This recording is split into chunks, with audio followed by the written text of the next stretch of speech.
Good morning, everyone. This is Deborah Pruitt at John Burton Advocates for Youth for our FAFSA Challenge 2.0 FYSCP call. And I just want to say good morning, and we're here. And I see a number of people sort of logging on right now, so I'm going to wait just another minute or two, give a few more people a chance to get on, and then we'll get started.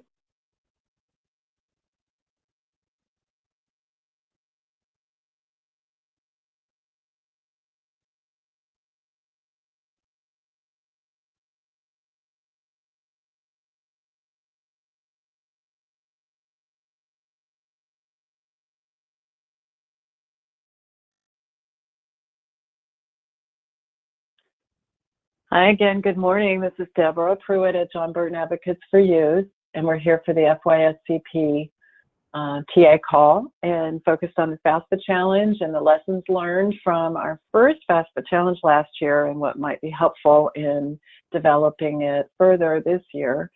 I might add that not just the FAFSA Challenge itself, but really what it's about is the connection with the youth and the assistance in their transition from high school on to college and career. So I'm really happy to be here. I'm glad you're all here, and I'm especially delighted to have Mindy Kukich from San Diego County Office of Education to share her experiences with the challenge last year and what she's taken forward from that, and also Jason Haley from Tulare County Office of Education. I want to start with just a note about the system so that you're familiar. Hopefully you have a control panel that looks something like this on your screen, and that is how you can address questions to us, either by entering a question in that box that says questions, and I'll try to keep an eye on those and we can address them as we go through the presentation today. But I'm really encouraging folks to raise your hand, which you'll see the arrow pointing to the little hand there on your control panel. And then I can unmute you and you can ask your question and we can have some conversation. So virtual technology is great for all of us across the state. Being able to get together would be really nice, though, to actually have some conversation where it fits. So you're invited. And I wanted to be sure to mention that our presentation, this presentation, the slides and the audio, the video itself will actually be posted on the FYSCP resource page on our California College Pathways website. And that URL is there on this screen. And I think you all know about it already, hopefully have it bookmarked. And all the previous TA calls are on there as well.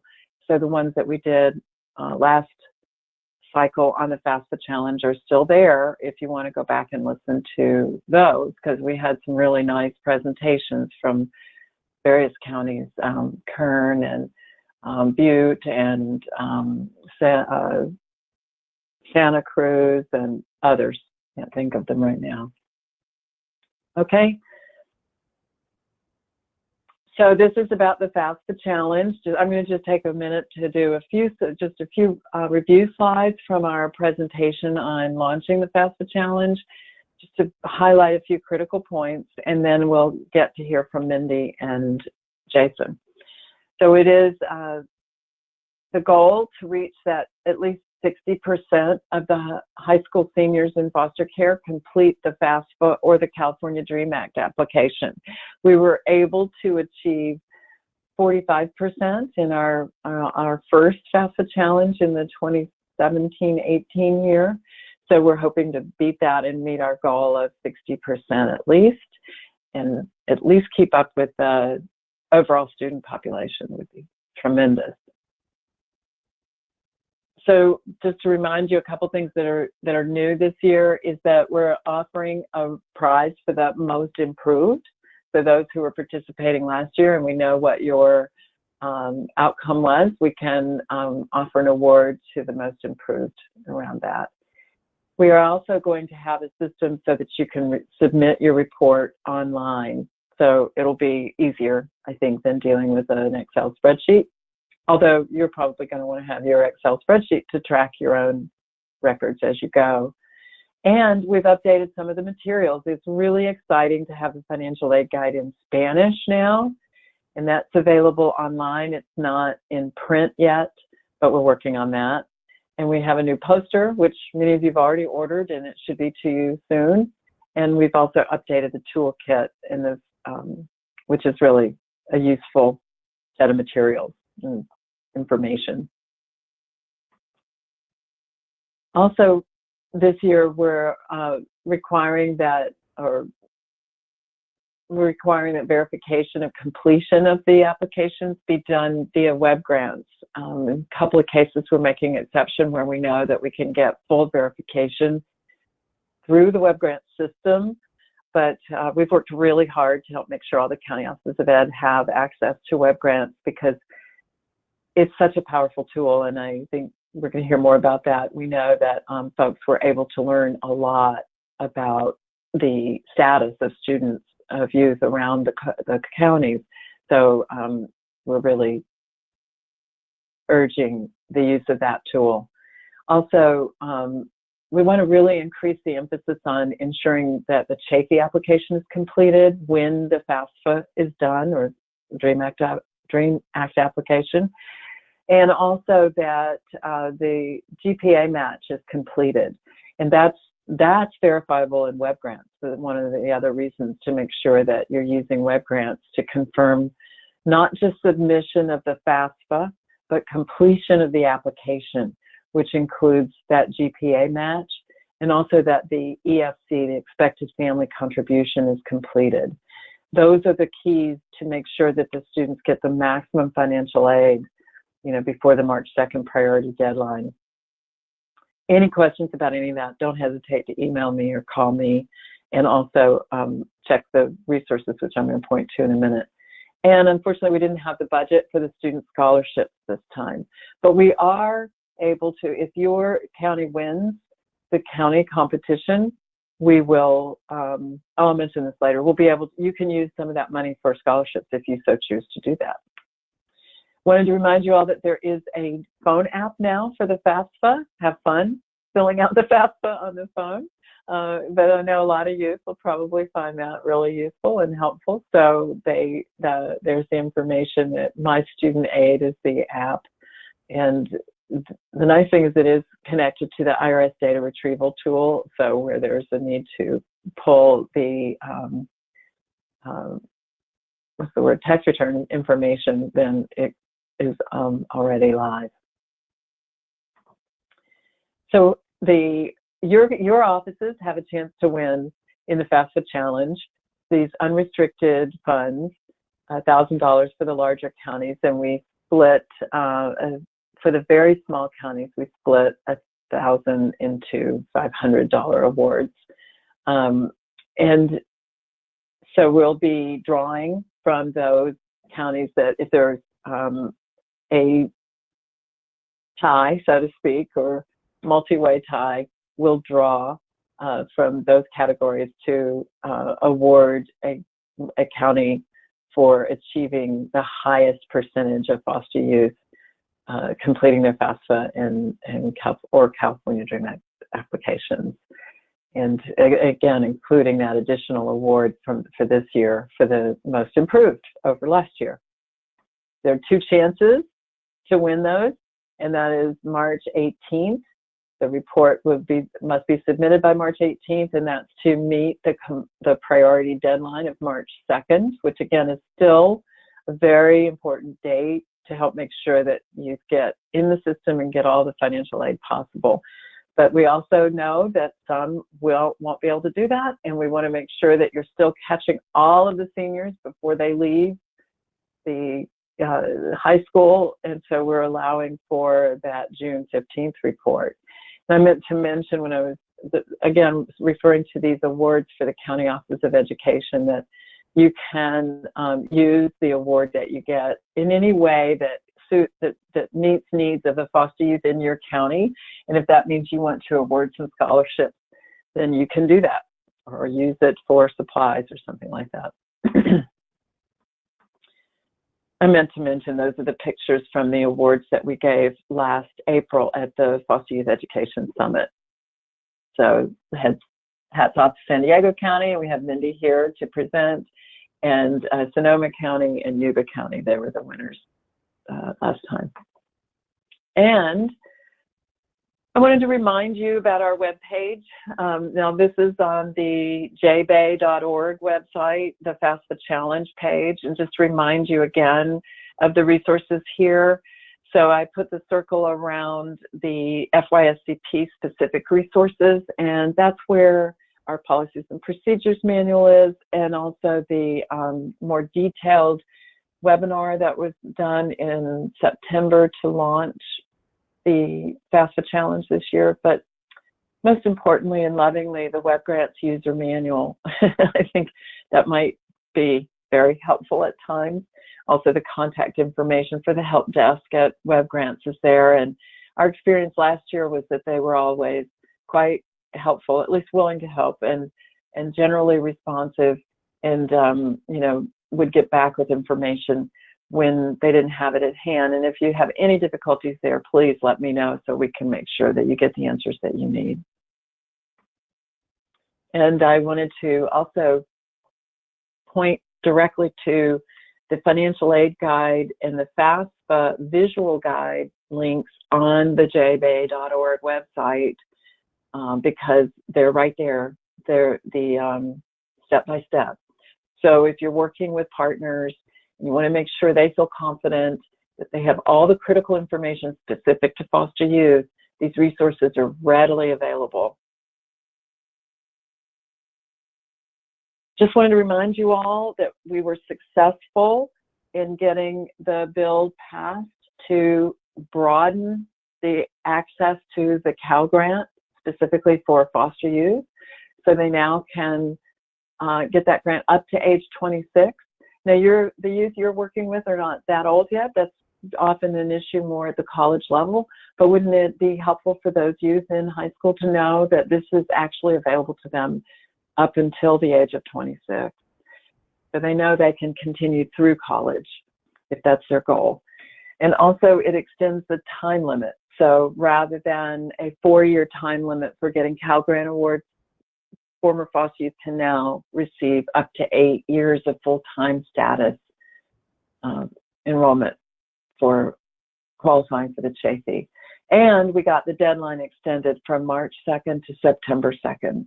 We know the realities of foster care and life as a foster youth, and so we knew that they needed more time to still be eligible for that Cal Grant. Doesn't mean the March 2nd priority deadline is no longer important, because it will help with other kinds of financial aid and, you know, keep them higher in the queue. So, but it definitely, this is a big advantage to have a longer deadline for the Cal Grant. And remember that the GPA must be submitted from the high school and matched to that student's application in order to qualify for the Cal Grant. And that's where Web Grants really becomes important, because you can see where there are unmatched applications. And many counties found high schools last time that had not been submitting GPAs and were able to help straighten that out. So that's, again, the power of that tool. So today, enough of me. We get to hear from 2 of your colleagues talking about the what they learned by working through the FAFSA Challenge last year. And so the goal here is to share these experiences and the ideas they've gleaned that can help you all enhance your outreach and to your seniors and help them achieve their transition goals.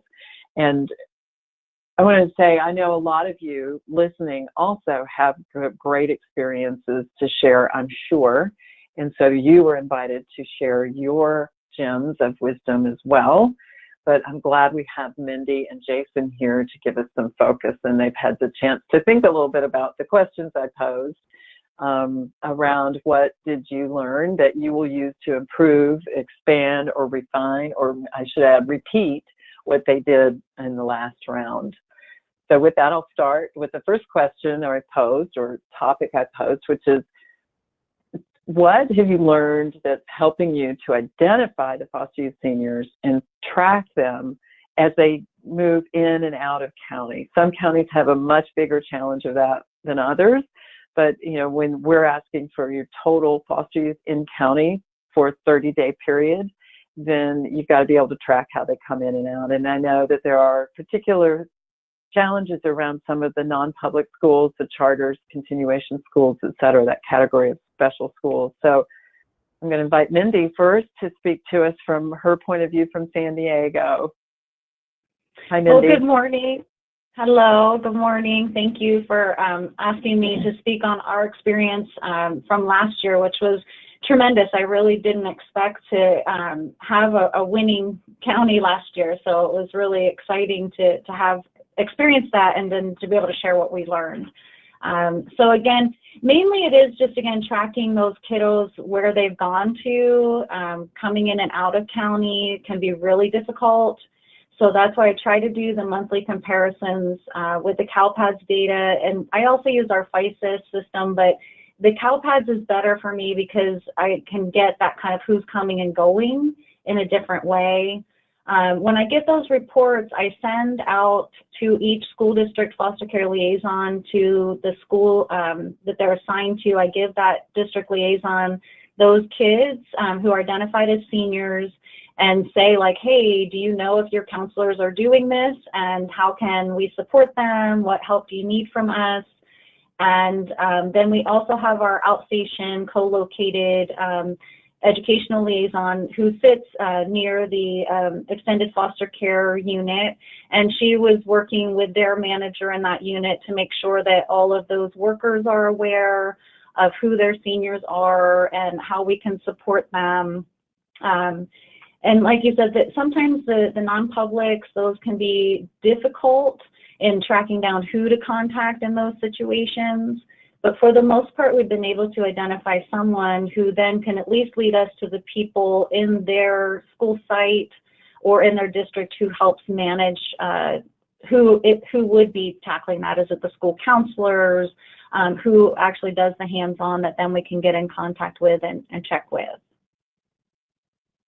That sounds great. It strikes me as you're saying that about the value of, it's maybe a lot of legwork at first to connect with those schools, but then you've got some relationships that would make it easier year by year. Is that right? Yes, absolutely. Yeah. And you know, even this year I hadn't sent out the list, and I had said I was going to, and one of the school counselors had said, I thought I was going to get a list of those seniors. Do you have that yet? And so they're they're aware this year too of it's coming, and it's helping them also, to make sure that they're hitting all the right students and making sure that they're aware of who to connect with. That's great. That sounds like really good partnership. Nice. Mm-hmm. Thank you. So now I get to, is that it? I didn't want to cut you off. Yes, I think for now that's good. Thank you. Okay. So I get to introduce Jason from Tulare County. And Tulare, I should mention, was also a winner, but in the June cycle, Tulare County was one of the winners of the FAFSA Challenge last year. So it's good to hear from Jason. Hi. Hello, everyone. Yes, I'm with Tulare County Office of Education. I'm really excited to be able to present and participate. I started in my current position in the middle of January of this year, previously coming from child welfare and ILP. So I would say kind of having those connections was definitely instrumental in the success we've had. But our county uses Foster Focus. So this system was already in place when I started my position. Really been extremely helpful for being able to run reports, identifying who the 12th grade students are, identifying where their school is, where their placement is, who their assigned social worker is. So having all of that readily accessible to us has been huge. And then running these weekly reports, we're able to catch either students exiting or students coming in so that we can add them to the list. And then we'll also run the monthly CalPADS report. Foster Focus pulls information from CalPADS, but we will find some youth from counties such as Los Angeles County who has their own type of foster youth system, tracking system that won't register on Foster Focus, so we'll have to kind of manually upload them, but double checking with that CalPADS report helps us to identify all the students. And then Child Welfare Services uses safe measures. So being able to communicate with child welfare and then seeing their list of reports on how they have their youth identified per their system has been helpful.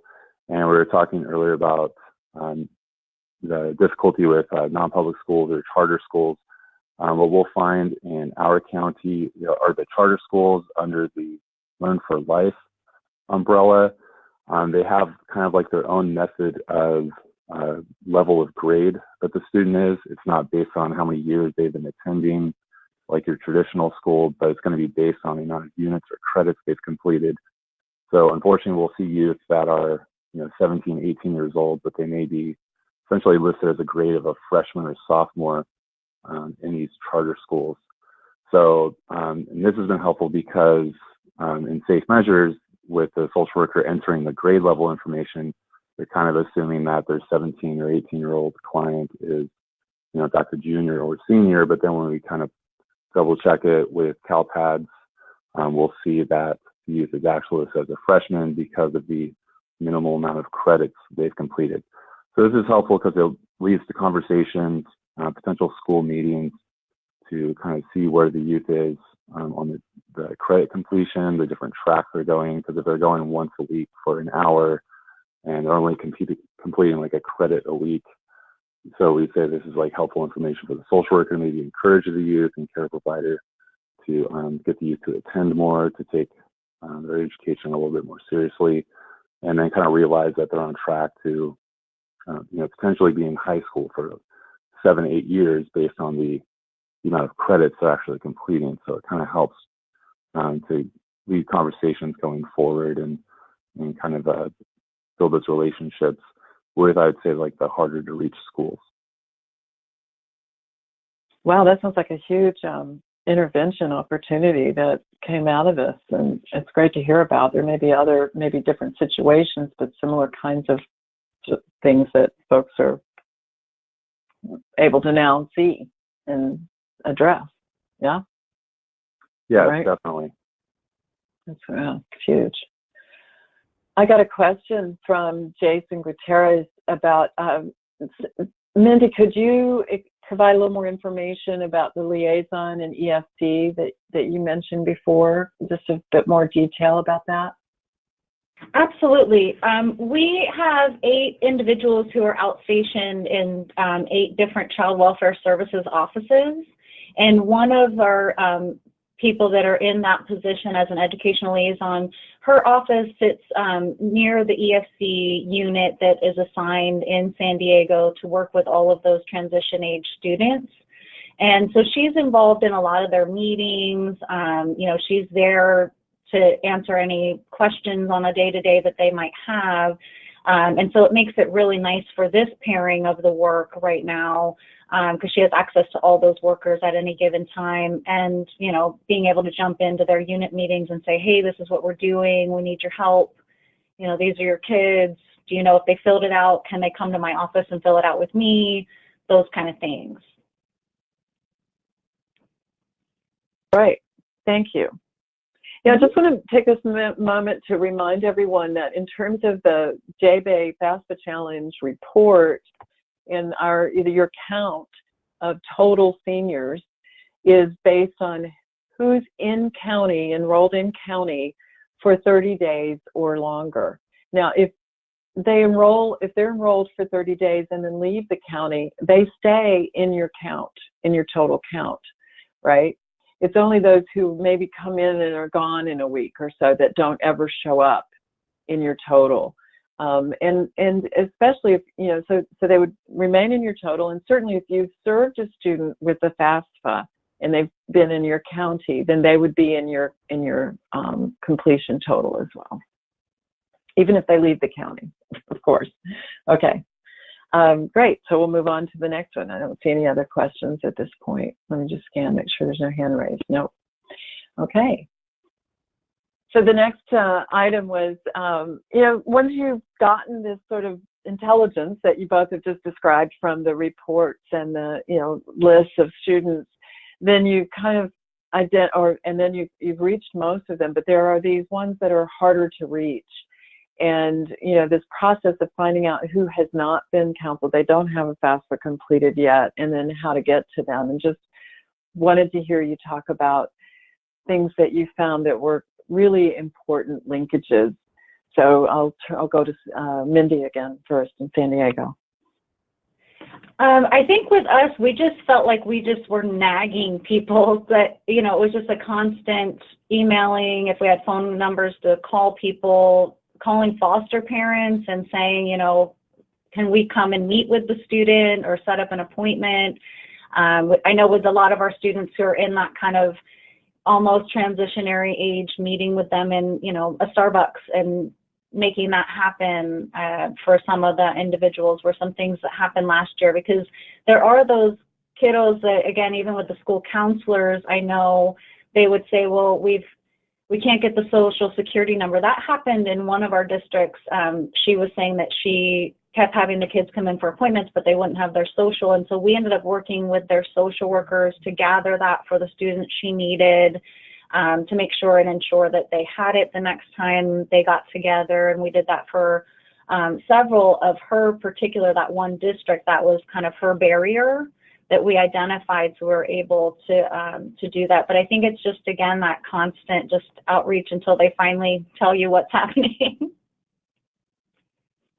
Mindy, I like the word nagging. I love that. We'll put that down as one of the techniques. Yeah, that's how it felt like at some points, that it was like, okay, should I really send it again? But I'm going to. I know the feeling, and that's why I was chuckling when you said that, because I feel like that with you all a lot of the time. And I'll go, wow, they don't even get another email from me, and then I think, oh, it's about the kids. Okay, they're going to have to get another email from me, right? So yes. I think everybody feels that way. So that's the challenge of the role of being a coordinator, right? Is you're in that role where you just got to be constantly reaching out to people. So I'm glad you really talked about that. And then you mentioned also this issue of, what they need in order to complete the FAFSA, like their social security number and so forth. So it gets, I'm sure you're all learning about how to practice preventive medicine, so to speak. As you go through this, you kind of get more and more ideas for systems and procedures that might help make sure those things happen preemptively. What's the word? Proactively, I guess I want to say better. Yeah, that's great. Thanks, Mindy. Jason, to you. Yeah, so definitely agree with Mindy.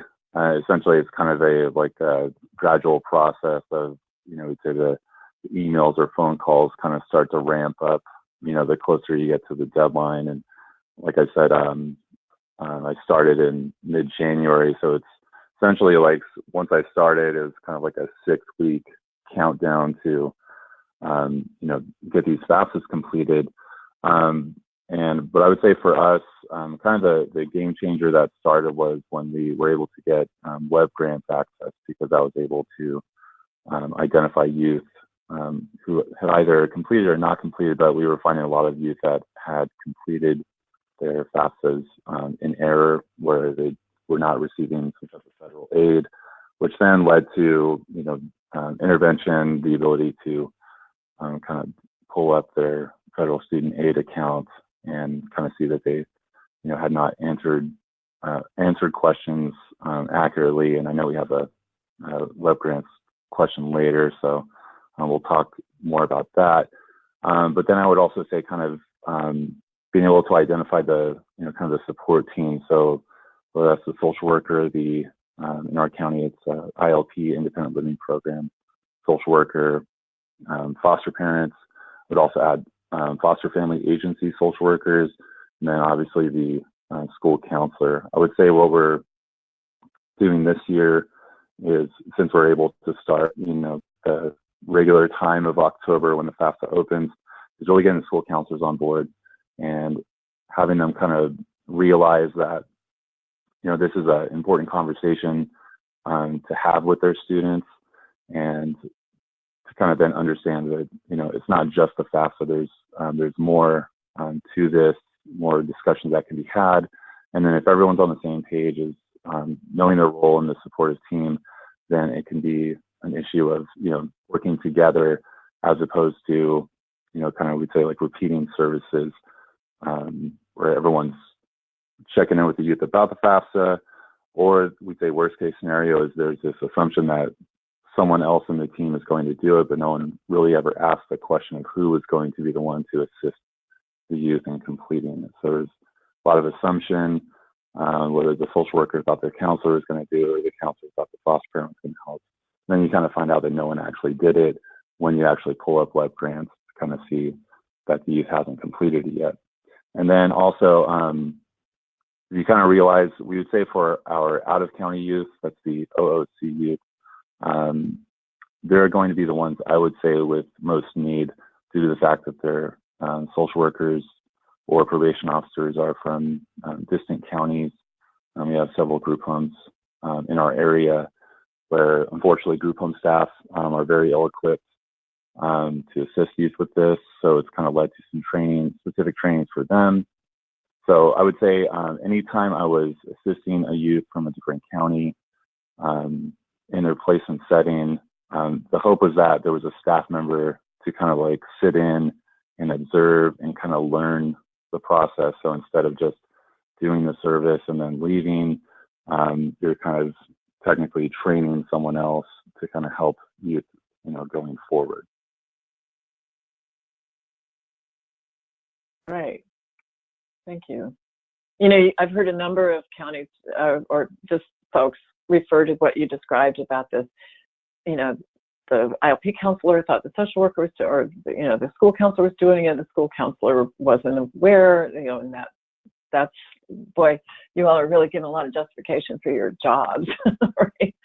So Yeah. I've got another question actually for Mindy here. That wondering where you get the foster parents' phone numbers from. Do you get it from the district or DCFS?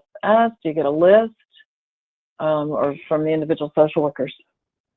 We actually have that information in our foster youth services student information system and FYSCP. If we have the placement information in there that's current, it should have that contact information in there. Okay, great. Now, Jason, do you know, is that information available in Foster Focus?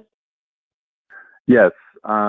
If the placement information was entered in the appropriate spot in the CWS CMS system, then it will carry over to the Foster Focus system. So we'd say if there's ever that information's missing, it was essentially entered in the wrong area on the social worker's end with the computer system that they use. But so we'd say if it does become a problem, obviously it's a matter of reaching out to the social worker or the social worker supervisor to get that contact information. Okay, so depending on which system the county is using, Foster Focus may have it, or your county system should have it, or if it's not in there, then go directly to the social worker or their supervisor. Is that what I got? Did I get that right? Yes, that's correct. Okay, great. Thanks. So the next topic was thinking about outreach strategies and events. What worked, what didn't work so well, anything you can tell us about what you learned on that. Mindy. I think that last year, again, ours was really grassroots. We didn't have web grants last year for our account. So it was really, again, a lot of phone calling and, emailing and meeting with folks. And I think that our constant just outreach just kind of facilitated the effectiveness. Again, that nagging. But we did hold some events for hands-on filling out the FAFSA with individuals, and we plan to do that again this year. We're just trying to decide if we're going to do December or January, kind of in that break period where we might get some more students. We also had developed a roadmap for the transition to, it has how to fill out for financial aid, if you're going on track to community college and to a 4-year, and it has just all the resources, and that was really developed in mind for the school counselor, because we had heard in our county that a lot of school counselors didn't really understand doing this information, filling out FAFSA for students in foster care. So this year we were able to get those all out to all of our high school districts. And we sent out, with the help of our junior league here in San Diego, they funded the project for us, and we were able to send out over 4,000 of those roadmaps to our high school counselors throughout the county to help them. And they're also, they fold up very nicely. They can be hung up on a wall and they have all the information, but they also can be folded up very nicely, and they can be handed to the student as well. So they're kind of twofold in that way. We always host an annual workshop for providers, so anybody who's working with students, we encourage school counselors, social workers, CASAs to come, and we have one of our local community college financial aid individuals comes and explains the whole process, all the money and how you get it and access, and that's always very helpful and well attended. And this year also, I did make sure that all of our community colleges have financial aid events going on, mostly through starting in October once the application opened, going mostly through January. And I've distributed those to our school district liaisons so they can get to counselors, to our CASAs, social workers, just making sure that people are aware that these events are going on, and you also have access to those folks who the kids might be interested in attending on those campuses as well. Great, thank you. Mindy, I need to talk to you offline about that roadmap. Interestingly that you mentioned Junior League. I'm going to be doing a little webinar for them this evening. The Junior League around the state want to be involved in supporting foster youth. So, you know, that's just a good reminder too, to say, you know, any of those kinds of local groups can be resources in developing these kinds of tools. And sounds like a great one that you guys got. Yeah, they were extremely helpful with it. Okay, good. Okay, Jason, you're up. All right, so in Tulare County, we have an annual foster youth higher education event where we try to get all of our high school students, and then as well as students that have already graduated high school but are not yet enrolled in college. We want to encourage them to attend our annual education event. Usually will occur in January and February of each year, and we'll have information sessions from our local community college, which is College of Sequoias in Visalia. Their financial aid staff will essentially kind of give an overview of, you know, what the FAFSA is, the Chafee grant, specific foster youth scholarships, really kind of break it down for the youth in a easy to understand way, the amount of aid that they're able to receive. And then we'd say at the same time, where we have school personnel, school staff attending these events because they're transporting the youth as well, we'd say they're kind of getting this information by proxy as well. And the hope is that it leads to conversations with their students going forward. So say if the student's attending the event as a junior and the counselor is there with the student, that when it comes time, you know, October of the following year to complete their FAFSA, they essentially have that education event as kind of a reference point to get the information going forward. We also have with our local ILP, back when I used to work in ILP, is a thing we started about 3 or 4 years ago to have specific FAFSA workshops and to offer them several times during the year. So I believe for this academic year, they will offer the workshop sessions 5 times. And the person that leads the workshop is the lead financial aid foster youth liaison at the community college in Visalia. She'll lead the sessions, brief overview.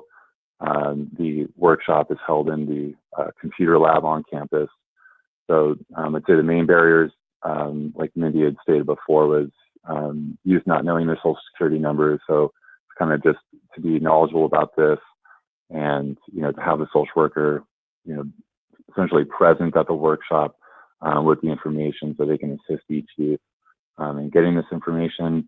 And I also say to in our county, I've created essentially a template for the youth to essentially kind of jot things down as they're creating their FSA account, to, with all the security questions and the answers and the different case sensitive passwords and usernames and all these other things. And then there's also boxes to enter the date that they completed the Chafee grant, but for them to kind of then understand that there's other things, whether it's the college enrollment or getting paperwork done for priority registration or specific assessments that are needed, just kind of show the youth that there's kind of more to this. It's not just the FAFSA and then it's done, but there's more that has to be done for the matriculation process. And then, like I had said before, there's this year is different than last year because we have more time to do that specific high school counselor outreach at our different schools and districts in order to kind of build capacity in them. I know some high schools have really kind of taken it and run with it, where I've presented to, a group of counselors, and it was like 2 days later, they've already pulled all the, high school foster youth on their campus.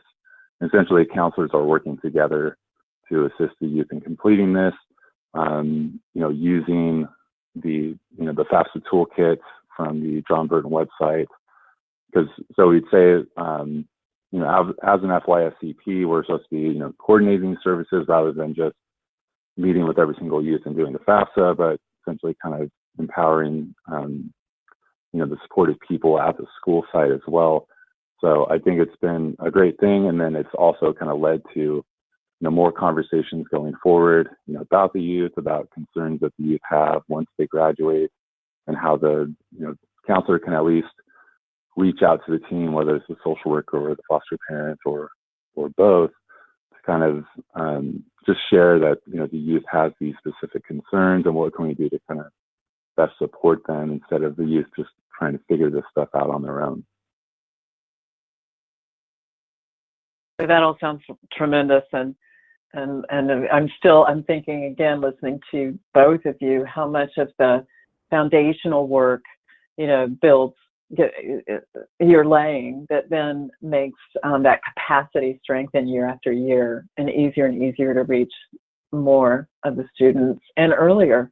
And thanks, Jason, for mentioning that opportunity that to even be in communication with the 11th graders and those earlier, because the FAFSA is sort of, I think of it as kind of a technical piece. It's a critical one, but you have to have a vision, a sense of possibility for going to college to even relate to that, or to show up for that. So for the FAFSA, so it's great to have those conversations earlier so they see a real possibility.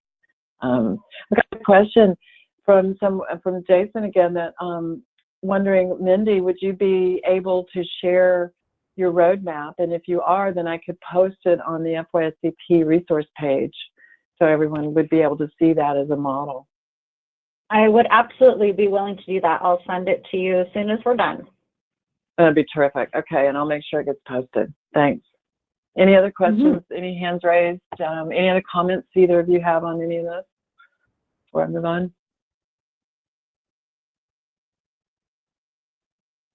Okay. Then I wanted to hear what you all have to say about web grants and tracking completion. And I want to keep making the distinction here. We're basing the FAFSA challenge and the awards and so forth on how many seniors submit a FAFSA. But, we've tended to use the word completion a lot, but there really is a distinction that's useful here. Clicking submit on the button of the application is sufficient for submission. But completion means that there are no errors, that the GPA has been matched with that application, and that their EFC, the expected family contribution, is calculated, which means there are no errors in the application. So it's really helpful to think in those terms, because as you move along in developing your systems, that's what you really want to be looking for. are all the submitted applications actually complete? And that's, again, where web grants is really helpful. So Mindy, what do you want to say about that? You're excited to have it this year? I am. I know that it's tedious. I have been on a couple of times and realized, okay, it takes some work, but I think it's just nice to have that validation. I think last year, it was, again, a lot of word of mouth was how we were verifying. And yeah, they might have submitted, as you said, but was it really completed, or was it actually going to secure that student their financial aid? And that we were not sure of. And so this year I'm excited to actually have that and be able to track and go back to people and say, we need to do a little more work here, Excellent. Yeah. And let me just mention that it is an old system right now, and a government system, right? So there are some tedious things about it, but I wish, it's too bad they couldn't do it before we started the FAFSA challenge and you all had to slog through this, but they are developing a new system, and I think within the next year or two, they'll have a new system, much more user-friendly. And we've been able to put in some words. We've met with the team. We've been able to share with them, the perspective of identifying and tracking FOSTA youth applications and completion. So we're hoping they're going to be able to include some functionality that will help you all. The small portion of the total students CSAC, California Student Aid Commission, is dealing with, but they care about FOSTA youth, and so they're talking about including some functions that will make it easier for you all. Okay, Jason, what can you tell us? Yeah, so as I mentioned earlier, I feel like our county got web grants. I feel like it was about the middle of February. There's a lot of, I believe, signatures and superintendent to sign off on it to allow us to have access. But I know John Burton was helpful in kind of facilitating that. So once we received it, it definitely is a tedious process, very no frills, just kind of straight data that can be confusing to kind of understand. So definitely allow yourself some time to familiarize yourself with it. I would say if you're waiting until a day or two prior to the the report out for the FAFSA challenge, it's going to be very stressful. The resource information on the John Burton website was super helpful. I just kind of printed that out and could just kind of follow it step by step on how to navigate it. I do recommend, if you're able to have the luxury of a 2-monitor kind of desktop setup, it makes it so much easier to be able to kind of pull the information on one page and then copy and paste it to an Excel sheet on a different monitor, so you can kind of sort it and specifically look for the youth, because you're not just going to get foster youth, you're going to get all of the youth, all the 12th graders at that specific school site. Another tip I have is to kind of do a screenshot of the specific school codes. You'll see that on one screen. Each high school will have their own specific code, and so kind of print that out and have it off to the side, so it's a little easier to kind of search by the specific school. Then obviously have an Excel file where you're able to kind of add the information, when you checked it, and if there's any errors, to kind of use it as a conversation for follow-up. Another thing that we found last year, we had several continuation schools that were not completing the GPA verification. So that was a good thing to see, because then it led to conversations with the school, so for the school to then kind of follow up, internally, who is that person that's supposed to be verifying the GPAs, because we're presented in the light that, the youth have completed their FAFSAs, the GPA hasn't been verified. This is going to affect them negatively regarding the amount of financial aid, or it's going to add these barriers where the youth are going to have to do a couple extra steps to verify the GPA on their own. And then also, we use Foster Focus there's a graduation transition kind of like checklist that where you can kind of check when it was done, the date that was completed, who assisted the youth. So this is a good thing. So you essentially have, not just like one Excel sheet with this information, but you also have internally in the Foster Focus website proof that this was completed, whether or not they're attending community college or they're attending a four-year university. And the grad tracker will essentially adjust based on where the student is planning on attending. So it'll kind of help you with the matriculation steps going forward, as far as connections to foster youth resource programs, applying for scholarships, and I believe. And so I thought the graduation tracker was great. Last year, Foster Focus has updated even more thoroughly, and it's like a printable checklist that you can actually give to the youth, give to social workers, give to high school counselors, so they can kind of just see this information, on a sheet in front of them, recognizing the steps that are needed to be completed. So, we just say like the more information, the better. So you're just kind of able to track all of this information going forward, and then kind of be able to step in if you do happen to see those errors on web grants, which has, already I've been checking web grants. I've seen errors. I reached out to the counselor, and I've been very impressed because counselors already recognize it, has been on top of it, communicating with our community college financial aid representative, and whether it's communications with the CSAC or just kind of going back and assisting the youth one-on-one, it kind of leads to the results that we're hoping to achieve. Boy, that's great. Good to hear, and great details, good tips there on working with web grants. Which reminds me to mention that we did a webinar on web grants where I'm thinking that's on the FYSCP resource page. If anybody wants to go back and listen to the one where Dolores Daniel from Santa Barbara sort of shared her tips on what she found that worked to make it easier to find students and track it and so forth. You also made me think, Jason, and if you can't find that one or not sure about it, just email me. I don't have the date in my head right now. Jason, you just made me think also about the fact that the districts have, they upload to web grants. They have web grant access.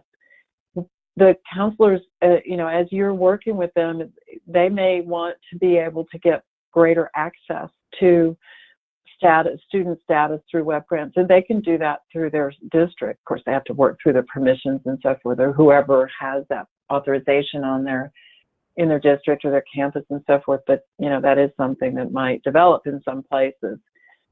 Also, I want to just really give hats off to Foster Focus, to Bridget and Bridget Stumps and Kathy White there, because they really, once we came out with the FAFSA challenge, they just immediately developed that tracker tool, and then did a revise on it from lessons learned. So counties that are using Foster Focus, I think, find it really helpful, like you described.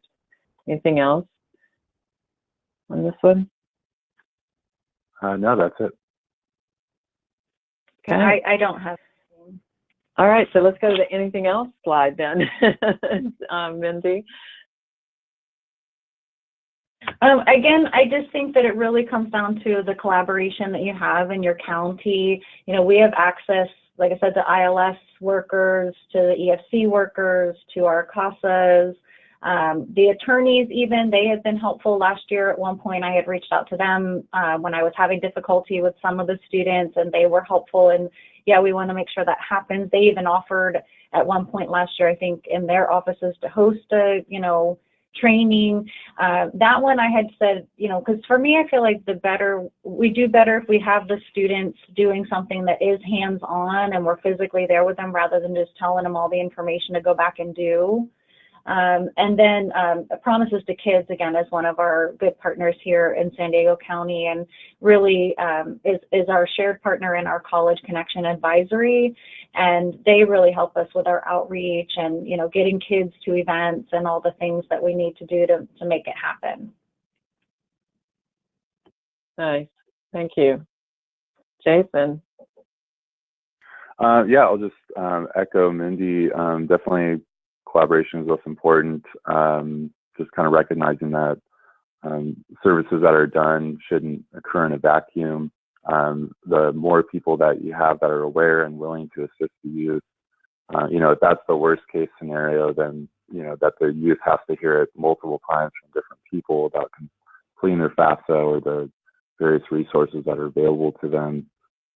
You know, attending post-secondary education, and I think that's, you know, something that we can all live with, and rest assured that, you know, redundancy is okay in this situation. And then for, and I'll also say kind of the outreach and the awareness, you know, whether it's community partners or organizations like CASA, it's, I think it helps you to kind of identify who the helpful people are, because I would, you know, I would be lying if I said I've, you know, every single high school counselor I've spoken to is like super excited and on board about this.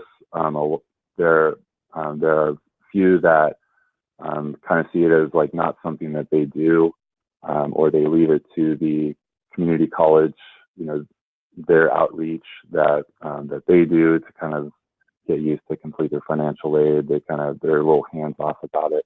But I think I'd try to frame it as, you know, it's not just the FAFSA. We're not just kind of checking the box that this is done. It's, you know, it's definitely a conversation going forward about their future. But then we'd also say it's needs to have that collaboration. We'd say I'll hear from high school counselors or students where they're saying that they want to go to school, but they want to go to school, you know, 2 hours away from their current home. And the social worker is not aware of this, and, you know, if the youth is going to participate in extended foster care AB 12, then that's definitely something that the social worker wants to know about. You know, if they want to go to school out of the area, you know, what will their housing be like? What are the resources that they have out there?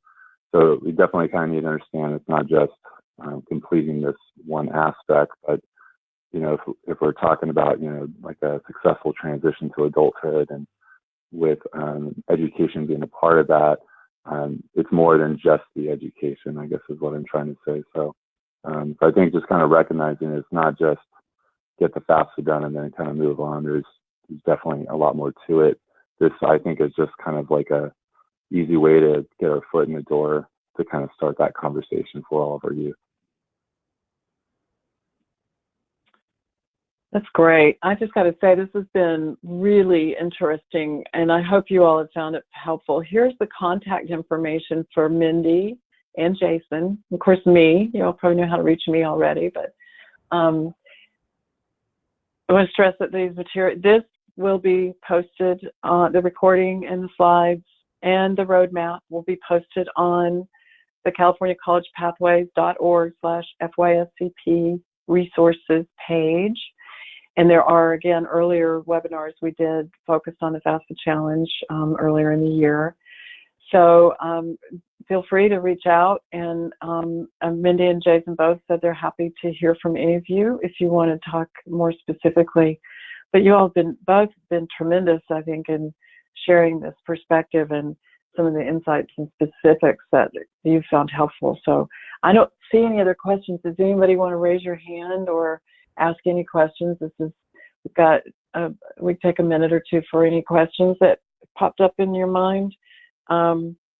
We are right at 11 o'clock, so without seeing questions, I think I'll say tremendous contribution, Mindy and Jason, that you've made to the entire state of foster youth.